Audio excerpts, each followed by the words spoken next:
Welcome to the Financial Literacy Seminar Series joint with GW and the Federal Reserve Board of Governors. I just wanted to introduce our speaker today, Eric Johnson from Columbia's Business School. Eric is the Norman Egg Chair of Business at the Columbia Business School and Director of the Center for Decision Sciences. His research examines the interface between behavioral decision research, economics, and the decisions made by consumers, managers, and their implications for public policy, markets, and marketing. Among other topics, Eric has explored how the way options are presented to decision makers affect their choices in areas such as organ donation, the choice of environmentally friendly products and investments. According to the Institute of Scientific Information, he is one of the most highly cited scholars in business and economics. Not only that, he can speak well to both economists and from a psychological perspective. I was very impressed. Eric's research and comments have appeared in numerous places such as the New York Times, Wall Street Journal, Money, Discover, Business Week, and so on. He's also been on several news programs. His publications have appeared in a wide range of journals, including Science, Psychology Review, the Harvard Business Review, the Journal of Economic Theory. He's also published 2 books, Decision Research, a Field Guide, and The Adaptive Decision Maker. He graduated from Rutgers University and then received his MS and PhD in psychology from Carnegie Mellon and was a National Science Foundation postdoctoral fellow at Stanford. He has previously taught at Carnegie Mellon, MIT, and the University of Pennsylvania. And he's also received funding from numerous institutions, including the NSF, National Institutes of Health, the Alfred P. Sloan and Russell Sage Foundations, and the Office of Naval Research. So, Eric? What I'd like to do today is give you a talk about some very complicated research and try and make it very simple. And you're going to see, I'll warn you in advance, things that look like someone used to call them Indian wars. There'll be arrows pointing all over the place. But the underlying idea is actually pretty important, but also pretty simple. So if you get freaked out by some of these diagrams, don't. We'll walk you through it. And the second thing I have to say is this is work done with 2 marvelous people who've helped us quite a bit with it. Yi Lee, who is about to leave us, sadly, to get a job as a faculty member. Happy for him, sad for us. And Martina Baldassi, who was actually an undergraduate in cognitive science, who's now in graduate school for neuroscience, and also Elke Weber, who also happens to have made the mistake of marrying me somewhere along the way. Also, I should also thank the generous support of NIA.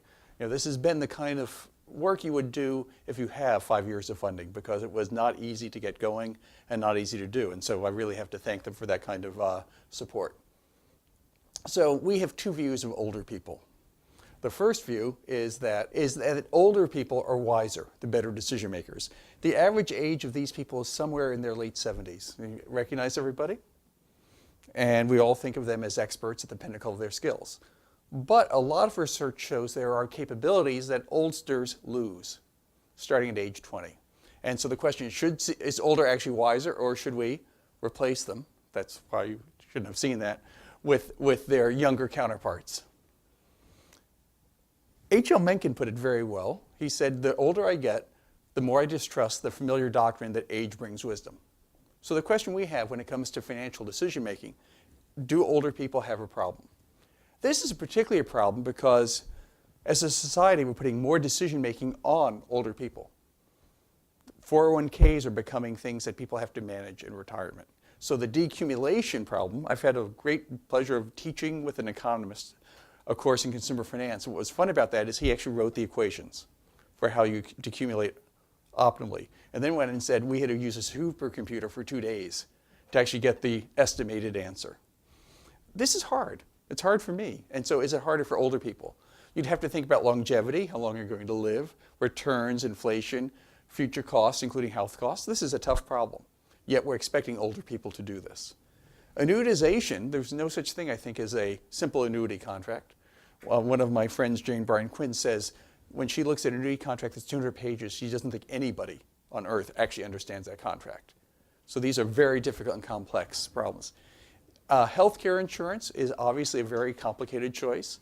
And even something that's such a nice benefit for older people, like Medicare Part D, which lowers their drug costs, can present them with 40 different options in some states. So how do they pick between 40 different plans? Obviously, there are a myriad of housing and health decisions. So if anything, decision-making becomes more complicated as you get older. How do we structure these decisions to maximize people's capabilities and abilities?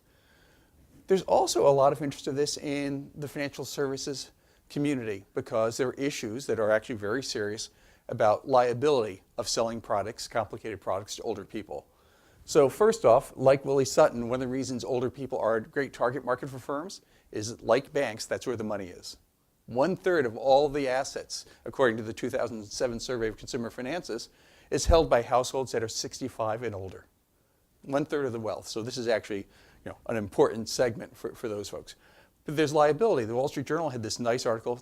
This nice looking man here is in prison for selling a complex annuity to a woman who was in her 80s, I think, 83-year-old, who happened to be demented.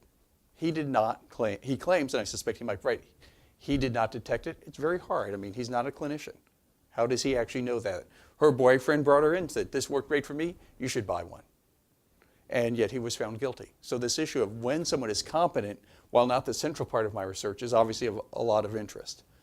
Finally, and this is work that I won't talk about in depth, but even if you're talking simply about public policy decisions, there's a really important set of decisions 97% of all Americans have to make, and that is when to start claiming benefits from Social Security. I didn't know this until I started working with Melissa Knoll, who's here on this, but almost half of Americans start claiming at the earliest possible time, which is actually 62. Now, is that a mistake or not? I'm not going to take a position, but it's a decision that has incredible implications for them. At 62, someone might get $750 a month. If they waited to 70, they get $1,320. And this is for every year of the rest of their lives. So the implications of this choice, particularly given that half of all Americans, Social Security is the biggest part of their post-retirement income, is important. So even if we can figure out how people make this decision, help them do it, it has great public policy. Another statistic which I learned, which is great, 22% of all consumers first think about retirement, they report this, only a year before retirement. Another 22% say they first think about it only 6 months before. That's a very interesting thought, given that most of the models in economics of how people make the decision are life cycle models that say you start optimizing, well, I guess as soon as you can, So here's the story. The simple story today is there are two capabilities that people have, and it's good news and bad news. Let me start with the bad news, and that is there's this capability called fluid intelligence. I'll explain that and give you examples in a second. But it's how fast you can think. It's how you can assemble symbols. It seems very critical to decision making.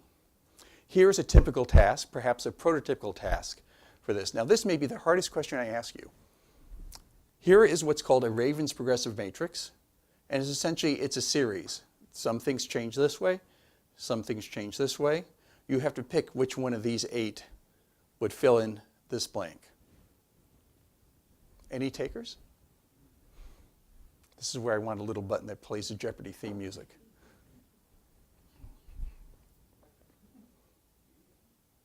B is exactly right.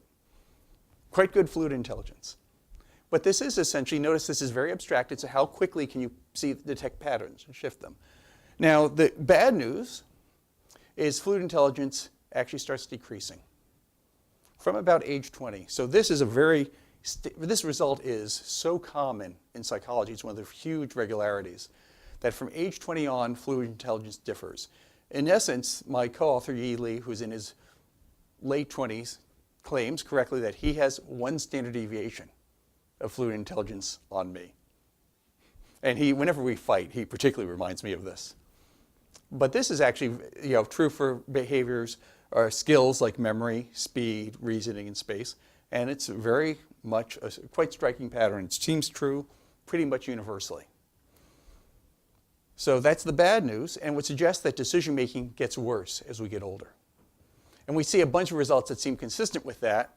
It looks like people are worse in framing, they're worse in applying decision rules. Some people have argued to be overconfident, and Doman and colleagues argue that they're more risk averse. Now, I'm not sure those are mistakes, but certainly those are changes with age. Sometimes people find no difference in performance for older and younger people. And sometimes older adults are better. So the data is actually surprisingly mixed. So if you ask a simple question, are older adults going to be better or worse decision makers? It doesn't look like the literature supplies a simple answer. Well, one reason we think that is there's good news And there's another skill, which we'll call crystallized intelligence, which is actually the stable repository of knowledge acquired through culture, education, and life experience. My favorite example of this is actually the New York Times crossword puzzle. Salthouse has done lots of studies where he compares 20-year-olds and 60-year-olds doing crossword puzzles, and the 60-year-olds are better. Not because they're faster, but they have a bigger database of information. So you want to think about that. I was trying to think of a cute example of this, but if I were to have a 4-letter clue that was STYX, someone who's older might know that was a rock band from the 80s. It was the 80s, wasn't it? 70s. You see, a rock band. It seemed like the 80s to me, or they would know that, but someone who is younger might not. And the kind of classic case of that are measures in the literature of vocabulary. So corpulent is, which of these is the most closest to it, the antonym, an opposite? Sallow, affiliated, emaciated, entrepreneur, or anemic?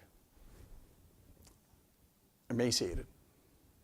Okay. And this is the kind of knowledge that people mean by crystallized intelligence. Typically, there's a notation here, GC, C is for crystallized, GF, F is for fluid. And here's another question. How many months are there in a year? Anyone not get that? But these questions try and span a great range of capabilities. And who was Catherine the Great? Now, the interesting thing I'm going to try and tell you is that we use measures, in fact, we use these measures to assess fluid and crystallized intelligence in a panel of older and younger people. And what's interesting is crystallized intelligence will be surprisingly important in making up for this decrease we see in fluid intelligence. So while fluid intelligence leads to a decrease in decision-making performance, we're going to argue that crystallized intelligence will increase. Now, the nice thing about crystallized intelligence, if you want to tell the story, this is also from Salthouse, is it increases with age, at least until 50 or 60, which seems like a natural story, right? As I learn more about the world, I store more, and at least until 50 or 60, that's an increasing trend. Okay.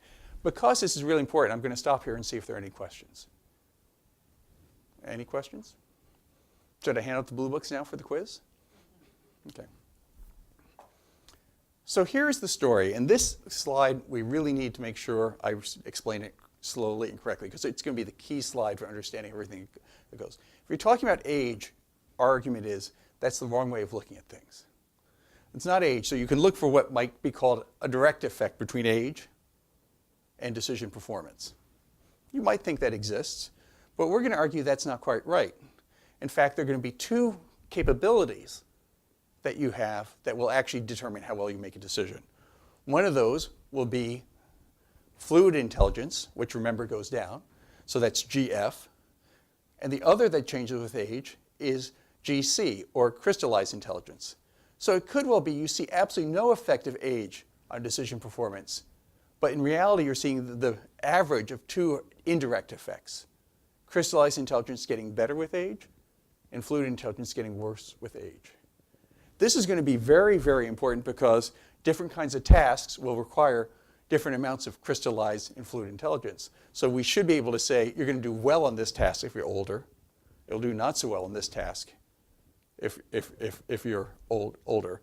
So that's the basic quick story.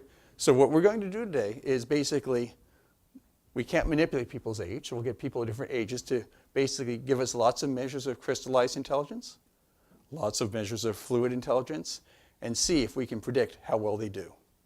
And actually argue that what this does is missing this big story. So sort of give you the headline, we're going to look at the paths between these two kinds of intelligences and decision performance. And intelligence, of course, is always good. So both crystallized and fluid intelligence should be positively related to performance. Okay? But because what we know about age is that for fluid intelligence, as I get older, this goes down. And so this is actually going to be age will lead to worse performance. However, for crystallized intelligence, we expect a positive connection, and that's going to lead to better performance. And if you want to do the play along at home with the math, essentially if you multiply this times this, you get a measure of how important this effect is. That's what the notation here says. And if you're going to multiply this times this, that's going to show you how much the negative effect is. So basically think about it. It ain't age. It's essentially fluid and crystallized intelligence that you need to worry about.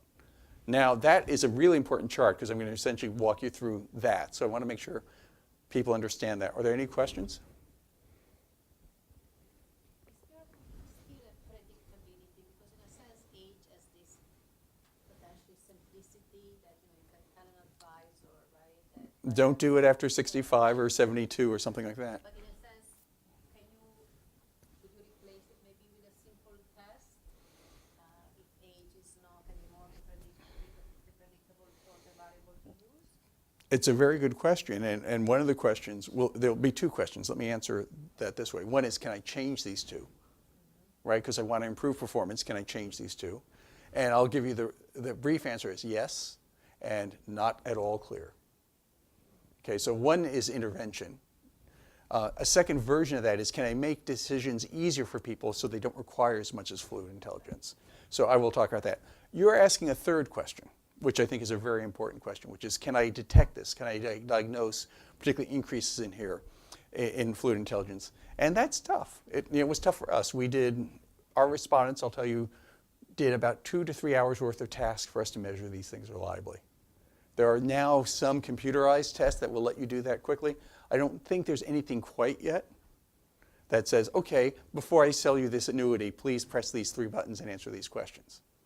Now, one thing I should say is we're trying hard to exclude people who have dementia. In fact, we test everybody for dementia, and all of our subjects fail. So there is a large portion of the population, particularly when you get into the mid and late 80s, where dementia is a big thing that's going on. But it's traditional in this area. We're interested in these two processes. Dementia is not part of what we're going to study.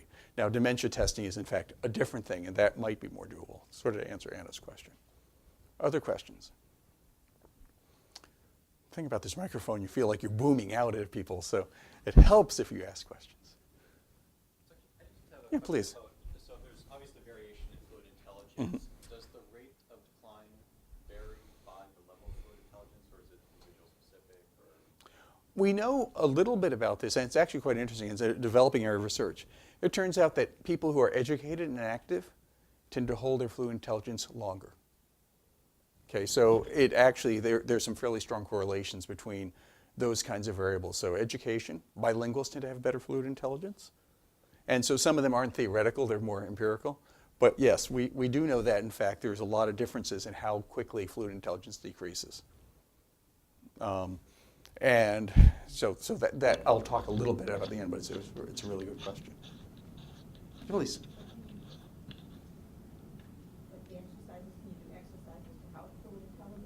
Well, this is why I sort of said it's controversial. There was actually, I was impressed, the New York Times had a long piece on essentially this question, can you do that? And it's not my particular expertise. There are certainly papers that have been published that claim that you can, through exercise, through brain exercises, increase that. Whether that, it's still quite controversial. We just, in our grant proposal, said, we actually don't think you can, we're quite there yet. I should say the following. Luminosity was very nice to us. We used some of their tests as measures, not as interventions. So you helped us. Thank you very much. But yes, I mean, but that would certainly be a claim. So I'll just say I think the data's out on that. It would be nice if it were true. And there are lots of people who are pursuing that. There's almost like a whole space program about trying to do that. And I will just say I'll suspend judgment right now. But obviously it would be great and important if you could do it. So basically, red for everything we show is the bad stuff. It shows decreases in performance. Green is the good stuff. You should show increases in performance. Okay. Please. Do we have to think of the crystallized intelligence as being domain specific? It's a really good question. They have to know about financial products, or it doesn't really matter if they know about the thing? Well, Can you repeat the question for us? yeah, I'll repeat. So is crystallized intelligence, maybe I can repeat it well. Is crystallized intelligence domain specific? For example, is it financially specific, or is it about, what's amazing to us is when we started this, we didn't realize that crystallized intelligence would be sort of the buffer it is. So when we started using standard tests, what would knowing who Catherine the Great was help you do better in borrowing? Yet something about these measures does. So, and none of our measures of crystallized intelligence are going to be domain specific. So can it be something about the ability to retain the information? It- And it seems Yeah. like with crystallized intelligence, I mean, if I have connection to the internet, I can look up like I can find the piece of information. Whereas, like you said, there isn't something I can do to just instantly become more fluidly intelligent. So. Yeah. No, I think that's right. But it's also, I mean, think about that. You have to know where to go. So you have to remember the name of the sites. You have to know that. So it's like as if crystallized intelligence probably helps search as well. Any other questions? So you're saying that, because everybody says just Google it. So that doesn't, I think that was her point, is you can just Google it. Yeah. It Just- doesn't make up I mean, with it's, intelligence. Well, I mean, the thing is you have to, A, remember the name of the sites to Google, right? And who to trust. I mean, yeah, you know. trust is, yeah, that Yeah. you do, but now that's the problem with all the blogs, especially in financial literacy. Yeah, no, so I think these are really valid and important questions.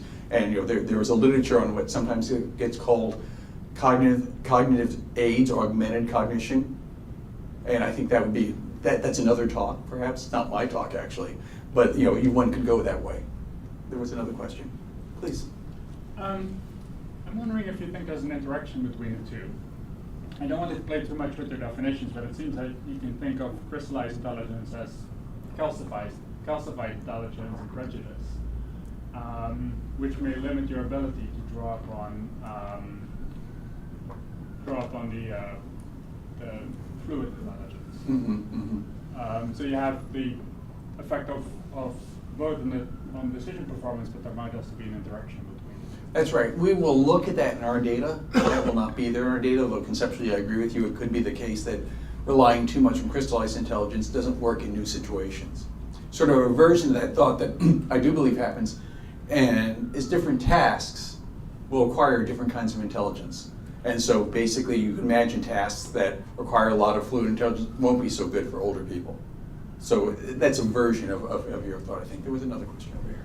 Could you talk more about what you mean by culture in terms of depth of knowledge for crystallized knowledge? I'm wondering if that means sort of rules of thumb that you might learn from your parents or habits of using financial services, or is there something more? Yeah, no, I mean, that's not our definition, but it's a definition that's commonly used, and it just means cultural products, things you learn. So I was thinking about this because we were talking about this over lunch. Like the rule of 72 is probably a piece of crystallized intelligence. It's an algorithm, it's a rule of thumb that lets you do things, and actually makes it easier for you to do that. So if you were impaired in fluid intelligence, the rule of 72 might help you there. So that would be one not particularly deep example. Okay. Maybe when I actually show you the data and the tasks, the definitions might be a little bit clearer. But I think these are all very good questions.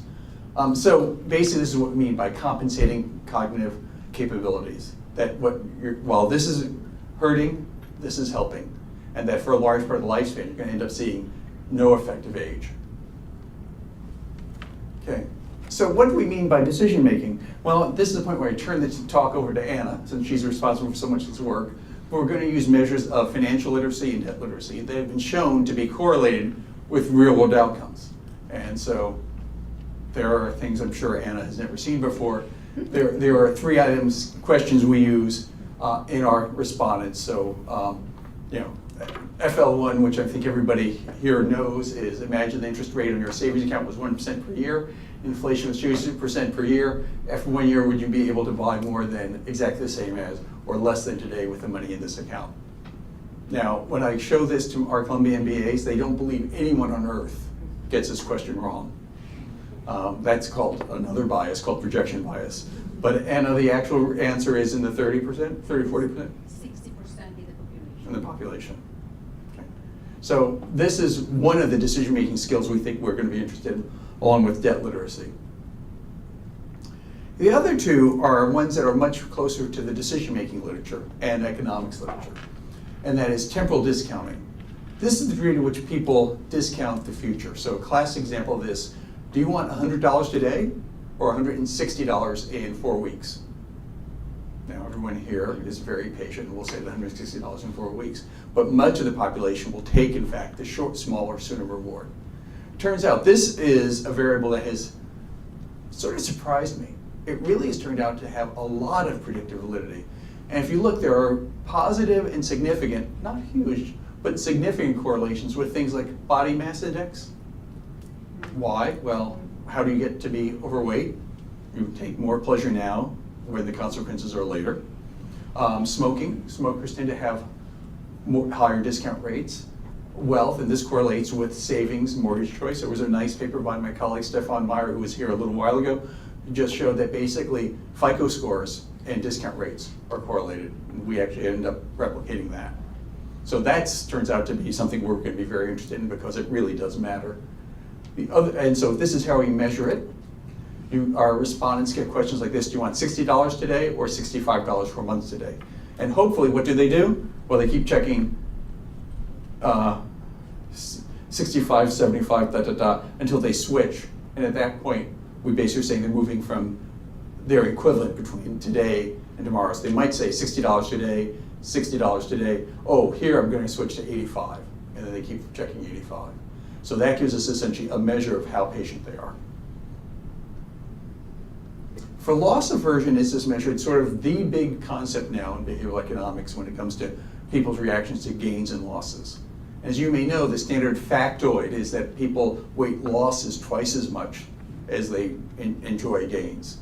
So we're trying to measure that, and it's incredibly important in lots of domains. My favorite example is it actually turns out to be able to help you understand people's reactions to mental accounts, investing mistakes. Here is the kind of item we use. Would you play a gamble that you lost 50 cents and gained $6? At this point, almost everybody in this room's hand should go up. How about $1? How about $1.50? How about $2? At some point, again, you're going to switch from here to here, and that gives us a measure of your loss aversion. Sort of a modal answer in the population is they'll switch at $3 and gain 6, which means your loss aversion is 2 because the gain, roughly speaking, is twice as large as the loss. I look at it as a scale, so it measures basically how much more weight you're putting on the losses. So those are our dependent measures. Now, those are kind of standard. The cognitive measures are also kind of standard, but from a different world. We use the Raven's regressive matrices, what's the task that you saw earlier. Letter series, which is adapted from Salthouse, which is basically in the example, which one of these essentially is not like the other, for those of you who remember Sesame Street. And it turns out THIK is the only one that does not contain the letter L, so that would be the right answer. Here's a number series completion, which is actually, I believe, on the cognitive survey. And we use the adaptive version of that, so we try and overlap a little bit with HRS. And basically set this completion. Now, what I realized when I was walking through the talk is I forgot. Do you remember what the right answer is for this? 7. Oh, okay. What is it? 7. 7, thank you. And that's primes? No, 35 is not a prime. Plus 2 plus 4 plus 3. Thank you. Okay, so we do that. So obviously you understand my fluid intelligence is now decremented in E's, right? Numeracy, which is the Lipkiss type items. The chance of getting a viral infection is 0.0005 out of 10,000 people. How many people are then expected to get infected? Cognitive reflection task, which is due to Shane Frederick. Many of you probably have seen this item. It's essentially a bat and a ball is cost $1.10 in total. The bat costs $1 more than the ball. How much does the ball cost? Everyone's first answer is 10 cents. The reality is 5 cents is the right answer. And this has been shown, for example, to be related to discounting. So these measures actually are relatively new to our research and not part of the standard use of a definition of fluid intelligence. Crystallized intelligence use Shipley's vocabulary test, and then a vocabulary test, and the information test from the WACE.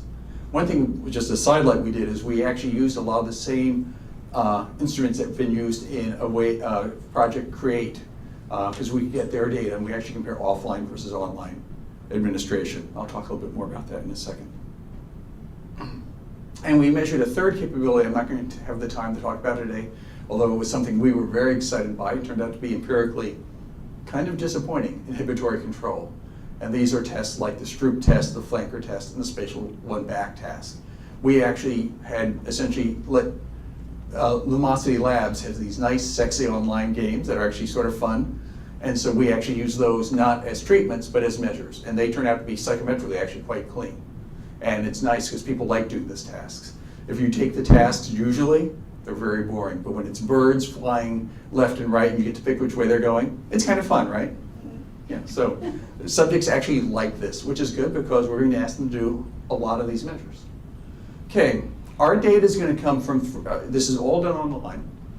We have a final panel of 336 participants who are part of a database we have of people who are willing to do online research.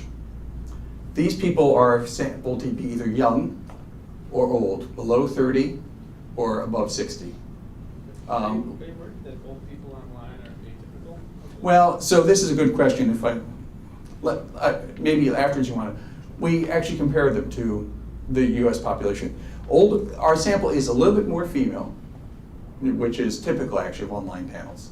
A second thing that's true is they tend to be slightly more educated, but it turns out since most of our old people, remember our mean is 66.4 or below 70, internet penetration, if I were to show you the graph, is actually pretty significant for those folks. So I think there is, but if you look at the demographics, there's really not much difference between them. I think if you're going to 80 and above, or 70 and above, we were talking about this earlier, there are going to be much bigger differences. For us, remember though, our goal is to test theory and not describe the level of fluid intelligence in a representative sample of the US. So unless you thought that this breaks down when you get people who don't have computers at home, that would be something that concerns us. We just think we're dealing with modestly better than average people. But not, they're not all rocket scientists. When you look at demographics like education and income, they're very close to standard. We actually got these people to do waves that took about 40 minutes 4 times. So this is one of the advantages. This is a lot of time. It was a lot of work. The same participants, this 336, completed all the waves. The last wave was done 1 year afterwards. The one thing that I think is spectacular about this data is you can measure stability of the decision-making skills. So we have people doing the same task 1 year later. I'll show you those results. I think they're actually quite surprising and quite striking. Our dropout rates happen. People who we cancel, contact a year later, only about 8% complete because they move, they die, whatever. But we look, and no demographic, cognitive, or decision-making variable predicts dropouts. So our dropout rates are essentially randomly distributed among our respondents from everything we can tell. We've tried 6 different ways from Sunday to try and find that. Okay, so here's where the arrows are going to get confusing, but I will walk you through them. Financial literacy. So these are those 3 questions. What this is telling you is essentially what's the correlation between these financial literacy measures? The answer is high. They hang together. Debt literacy. The answer is high. They actually measure the same thing. Temporal discounting. They actually are quite high. They hang together. And loss aversion.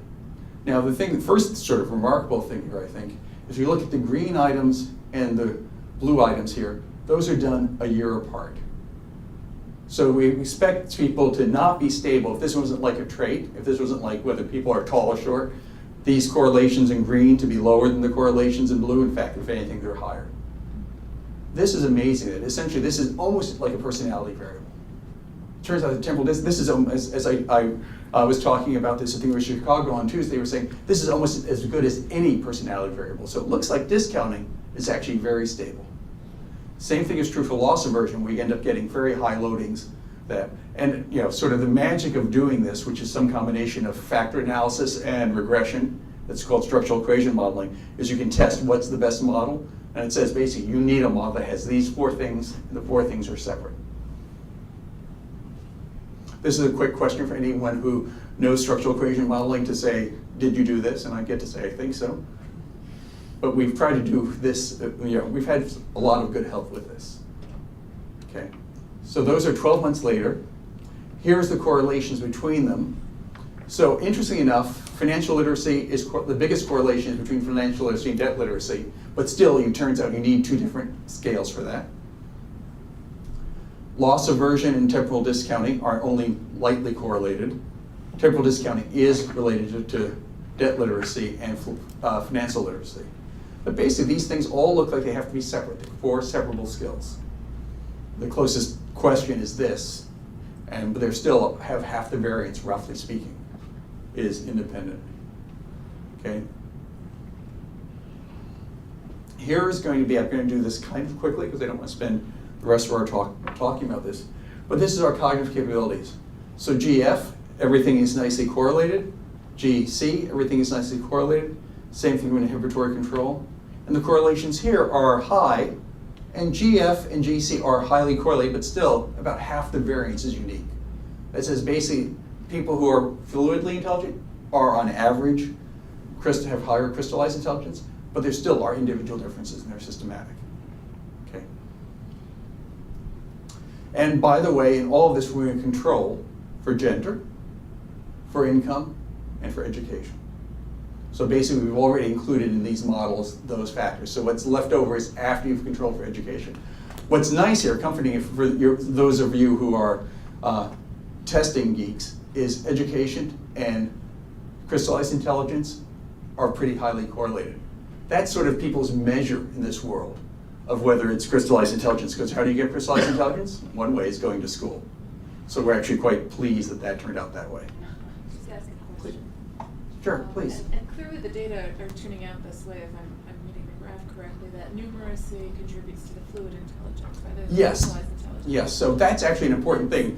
Many people have taken CRT It's particularly. quite surprising to me, yeah. Yeah, now, the data says that quite clearly. And is that the standard appreciation, let's say, in the literature, that it should be on the fluid side? Or is that simply the data is telling you that, and maybe someday we'll figure out from an intuitive or a theoretical perspective why that is? Well, I guess there's two things. One is, let me speak to CRT, what many people have talked about is a measure of your reliance on system 1, system 2. That turns out, and other labs have reported this, that turns out to essentially be a fluid intelligence scale. It really is sort of just how fast you are. And those people are fast, catch themselves making a mistake.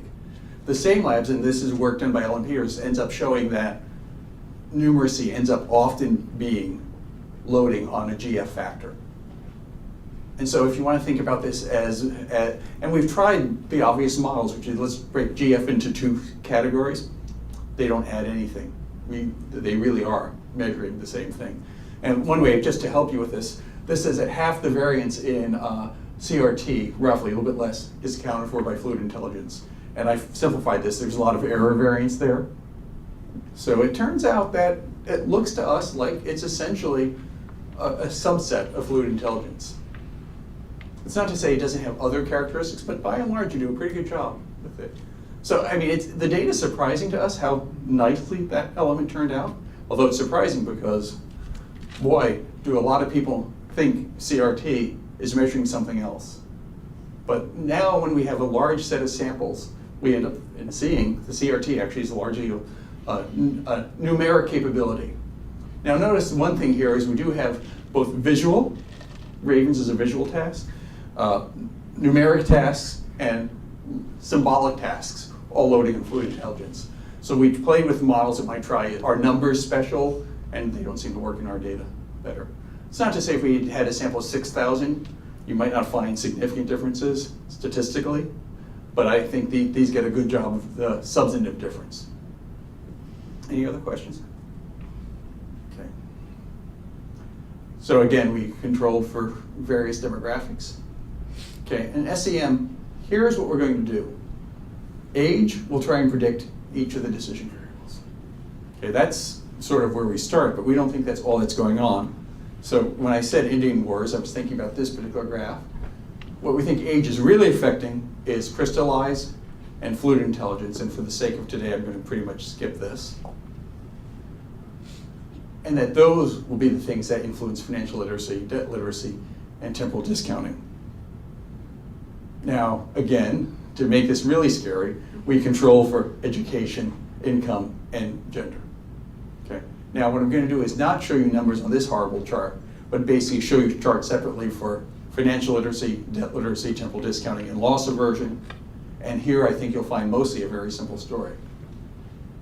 So at first, we want to first look to see if age is affecting these things. We're going to then see if age affects financial literacy, debt literacy, and then finally third, we're going to see if it really is the mediators, crystallized and fluid intelligence. Okay, so what does our data show? When all this fancy econometrics and actually I should probably just say simple psychometrics is done, we see that in fact fluid intelligence in our sample decreases between people who are 25 on average and people who are 66 on average. And if you look about it, Yi was right. I'm close to having lost a full standard deviation based on him. I also point out to him, though, that on crystallized intelligence, I'm doing really well. I have probably a standard deviation roughly on him, and our data show that. So we really replicate sort of this very standard finding, even though we're doing things on the web with this sample, which is not necessarily. By the way, most of this research is done with convenient samples previously. People would come into your lab, so it's not as nice as some of the other work that's been done with national samples, but it replicates that. We find inhibitory control, which correlates a bit with fluid intelligence, also goes down. Here, remember, is the chart that I showed you originally? We're doing very much like what's done in previous research. So we're seeing crystallized intelligence going up and fluid intelligence going down. Okay, so let's see how decision performance happens with age. I've shown you we get this nice crossover pattern for intelligence. Turns out that the older people in our sample are more financially literate. Actually, significantly, almost as I point out to Yi, actually he's much more financially literate. He's an econ PhD from Chicago. How could I be nearly as financially literate as him? But it's about a standard deviation. They are also more debt literate. They're still significantly more patient, but it's much less. And we get a tendency, but not a significant decrease in loss aversion. So we're basically seeing there are differences, and those differences are not that older people are deteriorating. In fact, for our sample and for the age groups we're looking at, they actually, if anything, are increasing in skill. So here's the story. Is what's going on here about the main effect of age, or is it about the separate effects of crystallized and fluid intelligence? So here we see that age has a correlation, if you will, of 0.41 with financial literacy. That looks like it's really good news, doesn't it? Old people, we don't have to worry about them. Oops, don't hit that button. So here's something you're going to see a lot. What's happening to crystallized intelligence? This is positive, it's going up. Everyone see it's a positive coefficient? I understand this is, but that's an easy, it's green, it's good. Fluid intelligence, red, it's bad, it's going down. Notice the size of those effects in our data, almost identical. And so what happens is financial literacy, that in fact, if you have more crystallized intelligence, hooray, you're going to actually have an increase in financial literacy. If you have more fluid intelligence, you're going to have an increase in financial literacy. But look at what's happening. This is decreasing for older people, so their performance is going to go down. So essentially two paths, and when push comes to shove, it looks like essentially some part of this disappears. That a large part of what's going on is you're getting an increase in crystallized intelligence, a decrease in fluid intelligence. In this task, it turns out crystallized intelligence is slightly more important, and you get an increase in performance. So this is good news, but it's going to be complicated because what happens to crystallized intelligence after 60? Well, we'll see it flattens out.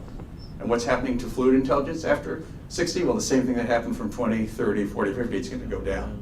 So understanding these two paths is critically important to understanding what's going to happen later on in life. And again, we're controlling for demographics. Debt literacy, this is exactly the same. So what happens here? Again, you get this nice positive path through crystallized intelligence, a negative path through fluid intelligence. In fact, this is quite a big effect. And that's going to actually account for a lot of the variability due to age. Temporal discounting, again, a positive effect due to crystallized intelligence, a negative effect for fluid intelligence. And again, intelligence is good, but we're seeing that because older people are decreasing in fluid intelligence, that's a negative path. So think of it this way, positive times a positive is a positive, that's good. A negative times a positive is a negative, that's bad. So there's increases and decreases that are happening with age. You just don't see them because, particularly in this measure, because it doesn't look like there's anything going on or very small effect of age. These are much more significant than the direct path.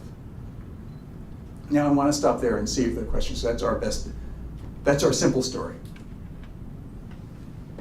When you ask for the elderly about how much they think they know about Mhm. economics and finance, Mhm. what they do, they tend to give themselves very high rating. And I wonder whether, in principle, they probably are thinking more of their crystallized intelligence potentially, and then I explain why there is this big discrepancy between what they think they know and then how they do actually in the test, in particular if we ask numeracy questions. Yeah, it's sort of a metacognition as well. No, it's an excellent question. I don't know of any research that looks at overconfidence. We, by the way, looked at lots of other measures, but not overconfidence in the elderly. It's a good question. I don't know of an answer. Other question, please. Is this just identifying off the young group and the old group, or is this using that panel, the repeated measurement? In terms of, yeah, so what we've done this two ways.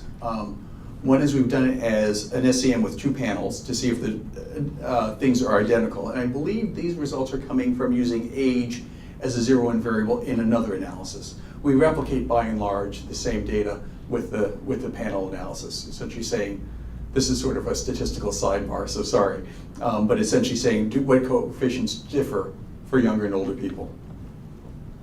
And we get the same results both ways.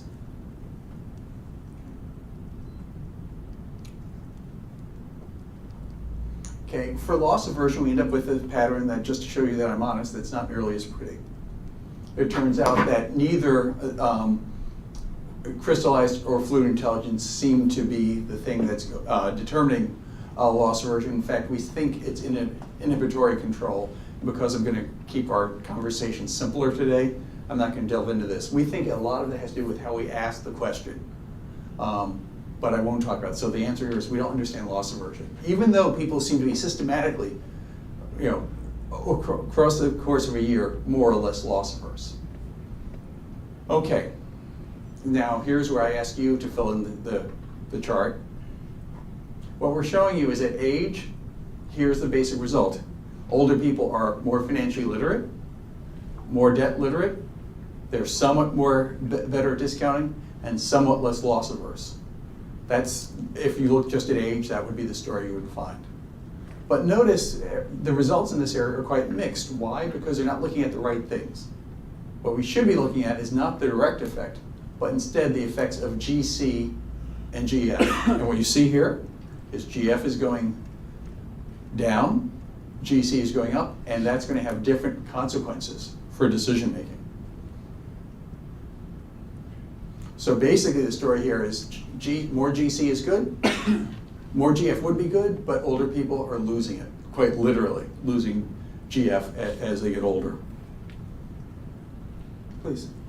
If fluid intelligence is going down as your age goes up, but financial literacy increases, and numeracy is fluid, does that speak to them being different things? Because a lot of times people question, is financial literacy just numeracy? Right, But this right. kind of separates them. Yeah, no, it's a very good question. And so let me just repeat it to make sure I understand. But basically, we know that numeracy looks like fluid intelligence. And fluid intelligence is going down with age. Well, what's happening then if literacy is going up with age? And I think our answer is that it looks like what's happening here, if I flip back, is what's getting older people to do better is crystallized intelligence despite their decreases in fluid intelligence. So it says, yeah, it's not just numeracy. And so the answer is yes. I mean, there's correlations there, but at the effective age, and that's the important thing here, the effective age is because you get compensation. It's an excellent point.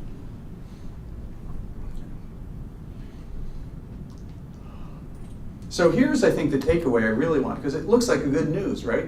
When I say compensation, it sounds like, oh, I'm getting older, I'm getting worse, but I'm getting better, and all's good, as my nephew keeps saying. All's good, it's okay. Well, remember, people at 66 are the average in our older sample. And what happens when people aren't? And I'm talking, again, I want to point out, this is not dementia. We've screened for dementia, and the data I'm going to show you are free of the effects of dementia.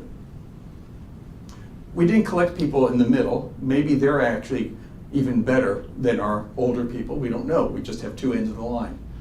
One thing we can do is take the standard results. This is from Salthouse's lab, but again, we can say, what happens if we plug in our model these values? Now notice one important thing here. The decrease in fluid intelligence is essentially linear. but the increase in crystallized intelligence sort of stops around 60. I'm getting very close to being as good as I'm ever going to be at doing New York Times crossword puzzles. Now that's depressing. But so what happens if we were to plug in essentially what we see in this data into our model? Can we project out to what happens to people who are 70, 80, and 90?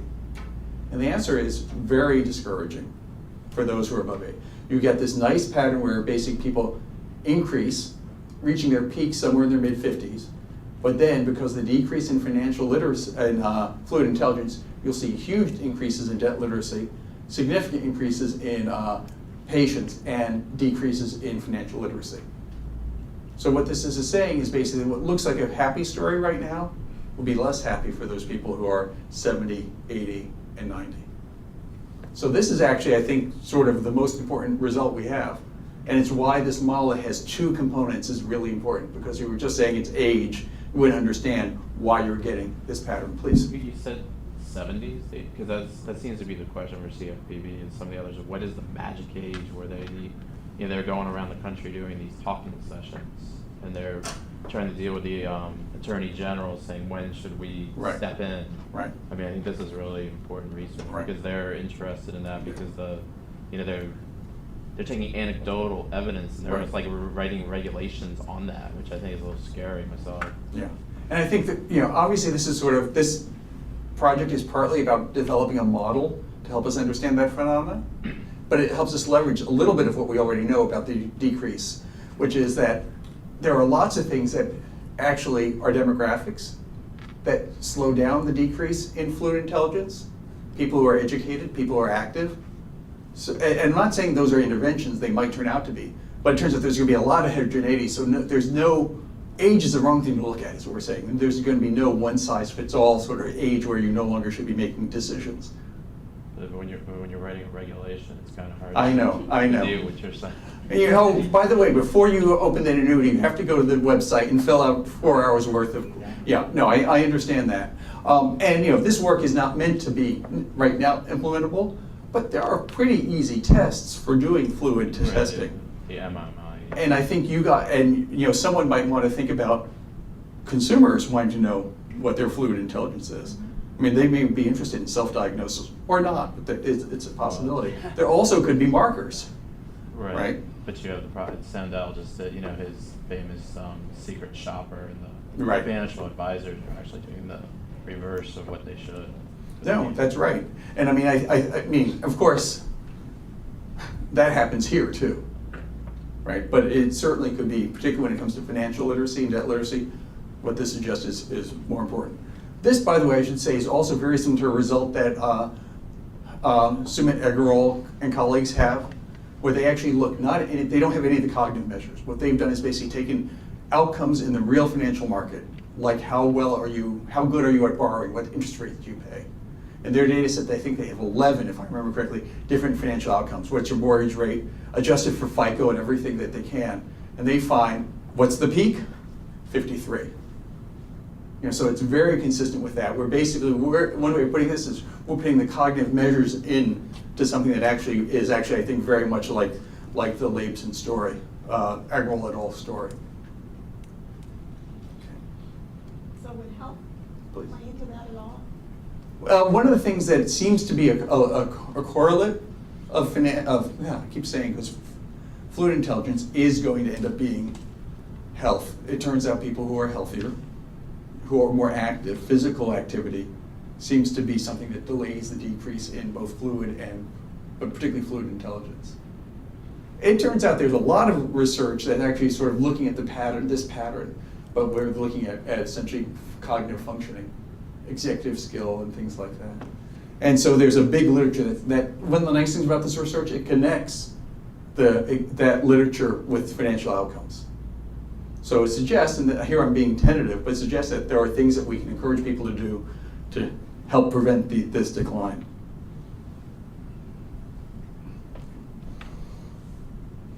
I want to tell you about new results, and I want to point out to the audience at home, these are very preliminary. But one of the things that we've been actually kind of excited is I've managed to convince one of the large credit reporting agencies, who will remain nameless, to give us these people's FICO records.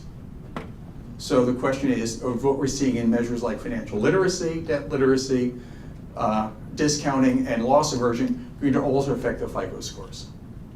So, you know, this is, you guys are the first to see this. As you probably know, FICO scores are complex things.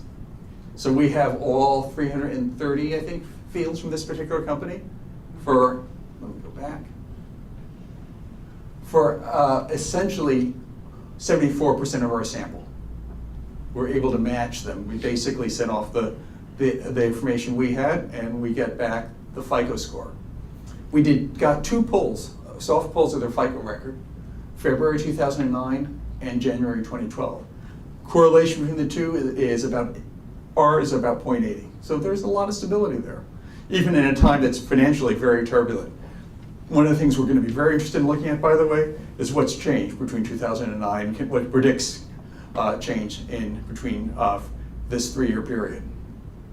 Just to let you know, mean FICO score, and I use FICO as I'm not, let me make it clear, this is not necessarily Fair Isaac score, just FICO-like credit reporting numbers, increases by 13 points.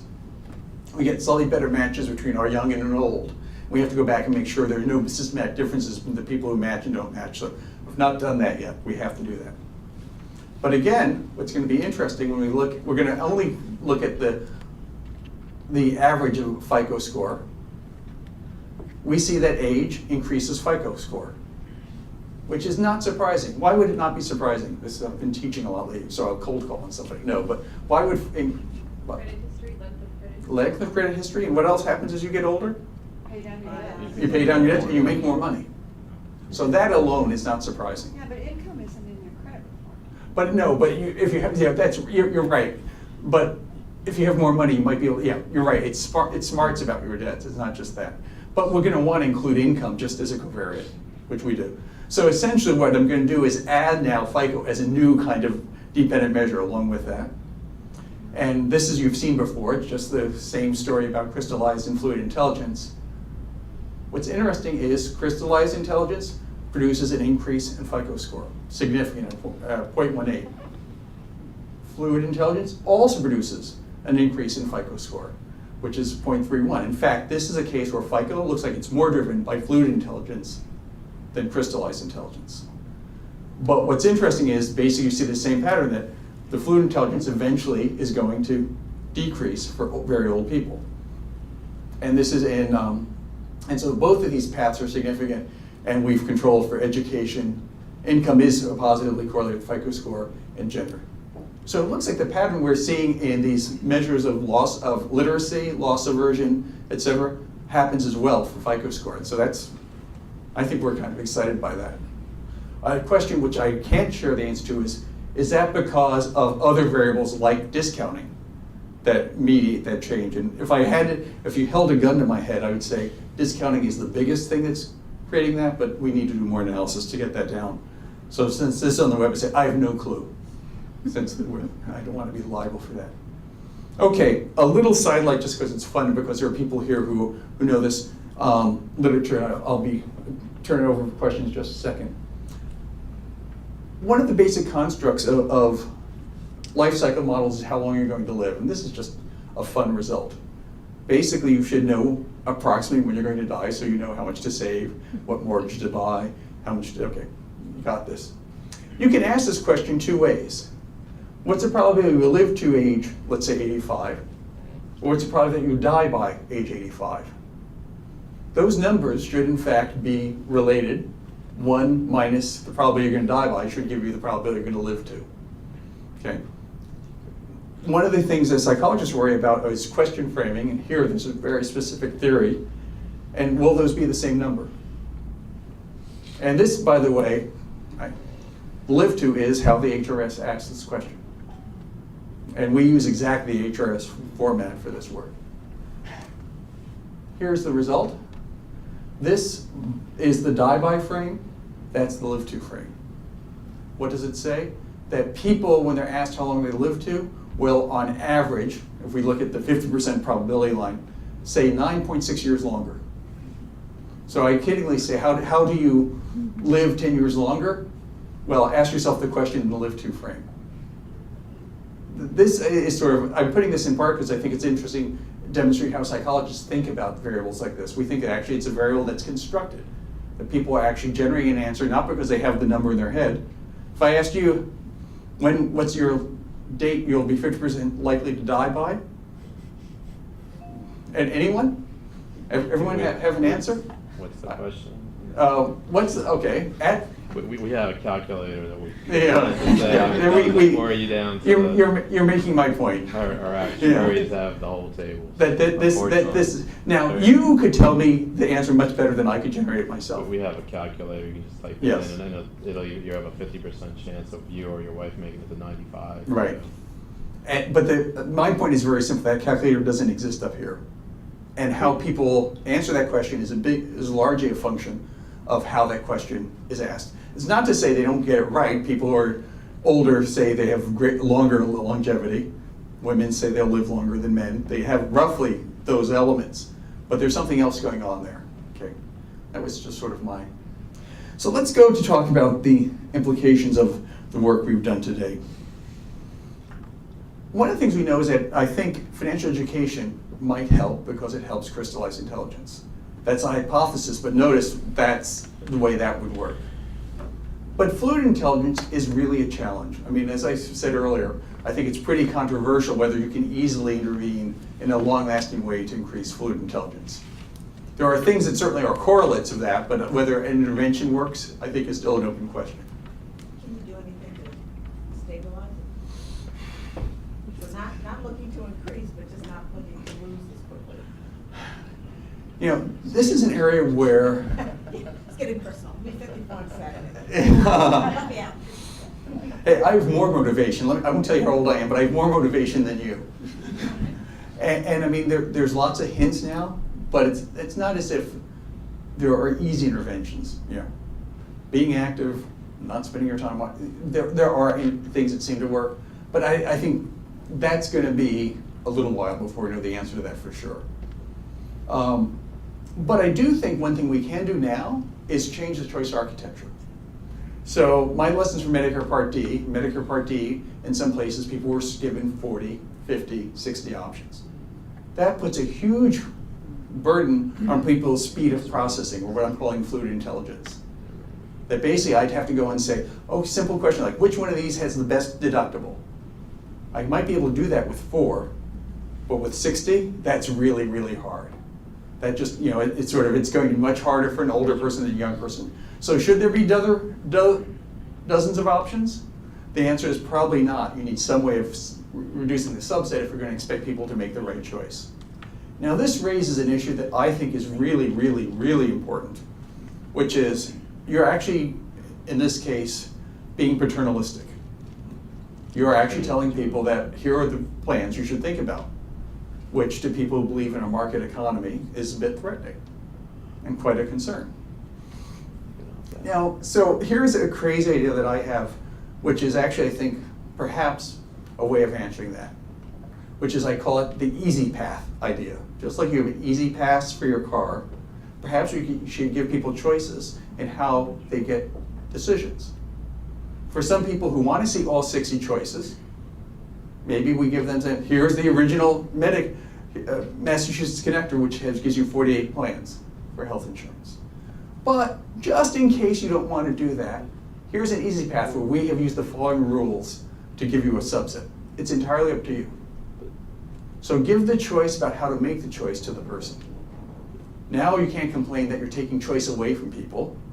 You're just giving people who might think they're not doing they might benefit from the smaller subset, the choice of using that data. How about for the actual, what really happened, where they randomly just put the people in and refused to choose? Well, how do you feel about those people?